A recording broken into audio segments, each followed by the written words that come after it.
নমস্কার বন্ধুরা, প্রতিদিনের মতো আবারও চলে এলাম আপনাদের সঙ্গে শেয়ার করতে নতুন একটা রেসিপি।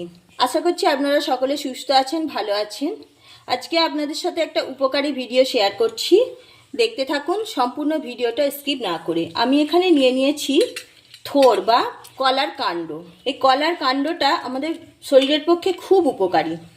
অনেকেই কলার থোর খায় না, ফেলে দেয়, কিন্তু ফেলে না দিয়ে একবার রান্না করে খেয়ে দেখুন। এর খাদ্যগুণ প্রচুর পরিমাণে ফাইবার থাকে, যা আমাদের ওজন কমাতে সাহায্য করে, হজমে সহায়তা করে, কোষ্ঠকাঠিন্য দূর করে। এতে পটাশিয়াম থাকে, যা রক্তচাপ নিয়ন্ত্রণে সাহায্য করে এবং হৃদরোগের ঝুঁকি কমাতেও সাহায্য করে। কলার কাণ্ডে থাকা ফাইবার রক্তে শর্করার মাত্রা নিয়ন্ত্রণে সাহায্য করতে পারে, যেটা ডায়াবেটিস রোগীদের পক্ষে খুবই উপকারী। কলার কাণ্ড কী করে, শরীর থেকে বিষাক্ত পদার্থগুলো বার করে দেয়, যার ফলে আমাদের কিডনিতে পাথর পড়া রোধ করতে পারে।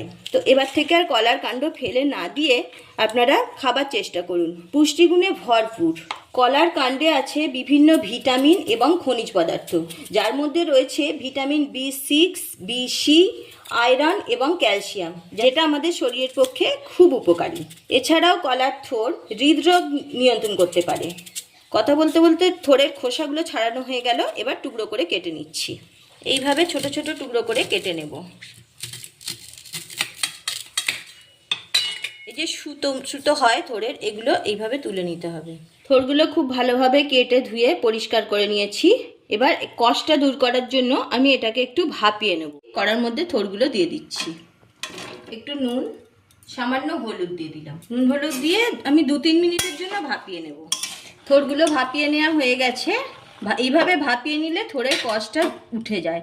আপনারা চাইলে না ভাপাতেও পারেন, কাঁচাও পেস্ট করতে পারেন। এবার জলটা ঝারিয়ে নেব। জলটা ঝারিয়ে তুলে নিচ্ছি।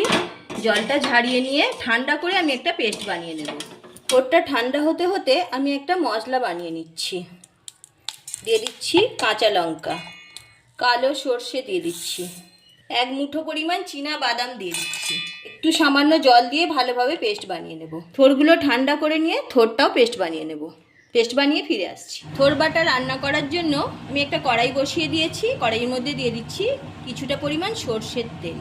ফোড়নে দিয়ে দিচ্ছি শুকনো লঙ্কা, কালো জিরা আর লঙ্কা ভেজে নিচ্ছি। কালো জিরা লঙ্কা ভাজা হয়ে গেছে, দিয়ে দিচ্ছি কারি পাতা ভাজা হয়ে গেছে। বেটে রাখা থোরটা দিয়ে দিচ্ছি। এবার একটু ভালোভাবে নেড়ে চেড়ে ভেজে নিচ্ছি। সামান্য পরিমাণে হলুদ গুঁড়ো দিয়ে দিলাম, লঙ্কার গুঁড়ো সামান্য, একটু নাড়াচাড়া করে মিশিয়ে নিচ্ছি। কাঁচা লঙ্কা, সর্ষে, বাদামের যে পেস্ট বানিয়েছিলাম, পেস্ট দিয়ে দিচ্ছি, ভালোভাবে মিশিয়ে নিচ্ছি। গ্যাসের আঁচটা লোতে রেখে আমি রান্নাটা করছি। থোরের জলীয় ভাবটা অনেকটাই কেটে গেছে। এবার কিছুটা নারকেল কোড়া নিয়েছি। এইভাবে নারকেলটা চটকে নিলে নারকেলের টেস্টটা আরও বেড়ে যায়। আপনারা চাইলে পেস্ট করেও দিতে পারেন, কিন্তু পেস্ট করে দিলে নারকেলটা মুখে পড়বে না, অতটা ভালো লাগে না এই রেসিপিতে। নারকেল কোড়াটা দিয়ে দিচ্ছি, ভালোভাবে মিশিয়ে দিচ্ছি। পরিমাণ মতো নুন দিয়ে দিচ্ছি, সামান্য চিনি দিয়ে দিচ্ছি। আর ভালোভাবে মিশিয়ে আরও কিছুক্ষণ নাড়তে থাকবো। রেসিপি ভালো লাগলে লাইক, শেয়ার এবং কমেন্ট করতে ভুলবেন না। যে সকল বন্ধুরা নতুন, চ্যানেলটি সাবস্ক্রাইব করে পাশে থাকুন। পাশে থাকা বেল আইকন প্রেস করুন, যাতে যে কোনো ভিডিও আপলোড হলে আপনাদের কাছে পৌঁছে যায়। এইভাবে থোর বাটা বা থোর ভর্তা বানিয়ে দেখুন, গরম ভাতের সাথে অসাধারণ খেতে লাগবে। আশা করছি রেসিপিটা আপনাদের ভালো লেগেছে। কড়া থেকে ছেড়ে যাচ্ছে, দেখতেই পাচ্ছেন। রান্নাটা হয়ে গেছে। এবার সামান্য পরিমাণে কাঁচা সর্ষের তেল দিয়ে দিচ্ছি। গ্যাসের ফ্লেমটা অফ করে দিচ্ছি। তৈরি হয়ে গেল থোর বাটা বা থোর ভর্তা। আমি একটা প্লেটের মধ্যে সার্ভ করে দিয়েছি। দেখুন কত সুন্দর দেখতে হয়েছে। এইভাবে আপনারাও একবার বাড়িতে বানিয়ে দেখুন, গরম ভাতের সাথে জাস্ট ফাটাফাটি। ভালো থাকুন, সুস্থ থাকুন। আজ এই পর্যন্ত। আবারও দেখা হচ্ছে অন্য কোনো এপিসোডে।